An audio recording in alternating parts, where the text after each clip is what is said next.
Kenobi! Hey guys, welcome to another custom figure tutorial video.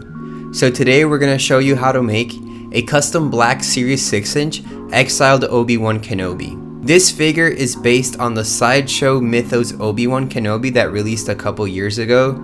I could never afford one, so I made a tiny version of it. So here's the list of materials that we're gonna need. Number 1 is a black Series Obi Wan figure. You can use any of the figures that have been released, but I personally used the Revenge of the Sith version, and luckily Hasbro re-released it a couple days ago. Number 2 is assorted Vallejo paints. Number 3 is some brushes. Number 4 is some black Series brown robes. I cut them up and I burned some of the edges to make it that raggedy look. Number 5 is some green stuff. Number 6 is an X-Acto knife. Number 7 is super glue. And number 8 is matte spray. So for the last 2 things on the list of materials, these 2 are going to be optional. For number 9 is a 3D printed head cast for the Alec Guinness Obi-Wan figure, but if you don't have it, you can just use any regular Obi-Wan figurehead. And for number 10 is some 3D printed parts for the backpack, but if you don't have a 3D printer, you can just use junk and get creative. Make a little backpack from a stormtrooper pack, or do whatever, use some screws, mold some stuff with green stuff, you can do whatever you want. So after we assemble all of our materials, we're gonna first start with the head. Now this is my first time painting a head. My girlfriend usually helps me with them because she's really talented at painting and has a better hand in those tiny details than me. But this one I wanted to try it out myself, and I actually think I did a pretty good job. So I'm gonna do a video on how to paint the heads more in depth, but it's gonna come out a little bit later. This one's just a quick little walkthrough on how to paint a head. So the basic idea is that you're gonna go from your darkest color to your lightest color. So I started with a pretty dark orangey brown, and I started stacking up layers little by little until I reached the lightest color. I also watered down my paints a lot so they didn't thicken up and cake up. And I also made sure to give him a more tan color skin because he's been baking in the sun for a couple years now. So after you have your main colors down, you're gonna start adding highlights to his forehead, his cheeks, wherever the skin is lightest on the human face. And this takes practice and recognition, so the more times you'll do it, you'll get used to it and it'll be an easier process, and you can kind of train your eye to paint the heads better. So after painting the head, that's pretty much the hardest part, because number 4 is just removing the hands and painting them up.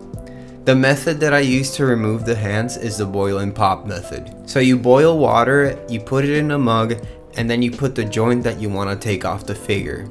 So for this one, I added the 2 hands in the hot water. I took it out, dried it out, and removed the hands. After the hands dried, I added some brown paint to make the illusion that he has gloves on. After that dried out, I took the head and the hands and I covered it with matte spray paint. This is gonna help not stick to anything, and it's also gonna give you a protective layer for the paint. After you attach your hands again, we're gonna start painting all your accessories. So I went with the 3D printed parts that I modified from a little statue that someone made, and I did mostly brown washes. After doing the brown washes, I also added a couple details for myself, like the lightsabers and such.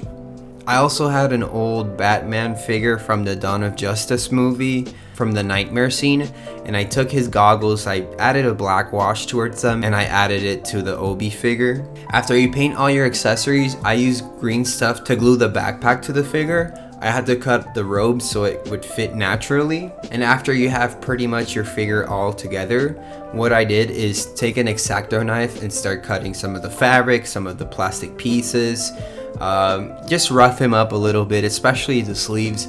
And after you have all the cuts done, you're gonna do a black wash on the figure, especially on the cuts, so it makes it much more noticeable. And after you mix all these steps, you're gonna have yourself an Exiled Obi Wan figure. So I'm extremely happy how this figure came out. I hope this video can motivate anyone who's afraid of painting heads. It was my first time doing it. I have extremely shaky hands, so I bet you can do it too with just practice and patience. I have always been a sucker of the Alec Guinness likeness combined with the Ewan McGregor for the Exiled Obi Wan look. It looks like a wandering Ronin in my opinion. The show has got a lot of potential and it has me really excited to see the future of Star Wars. Hopefully after we tackle all the recognizable characters like Obi-Wan, Boba Fett, we get more stories like the upcoming Acolyte show that's more based on unknown characters and unknown time periods in the Star Wars history. But overall, I'm super happy with how this figure came out. Hopefully, I know I say this a lot, but hopefully Hasbro releases a figure like this so everyone can enjoy, not just me. And I just wanted to say thank you very much for getting me to 300 subscribers. I know it's not a lot, but it means a lot to me. And I really I know I say this a lot, but again, from the bottom of my heart, I really appreciate all the support, all the comments, and thank you so much, guys. It's just so crazy. And for the next video, we have a custom showcase of an Alpha 17 Black Series figure. So I can't wait to show that to you guys. So stick around and stay tuned for the next video and have a beautiful day.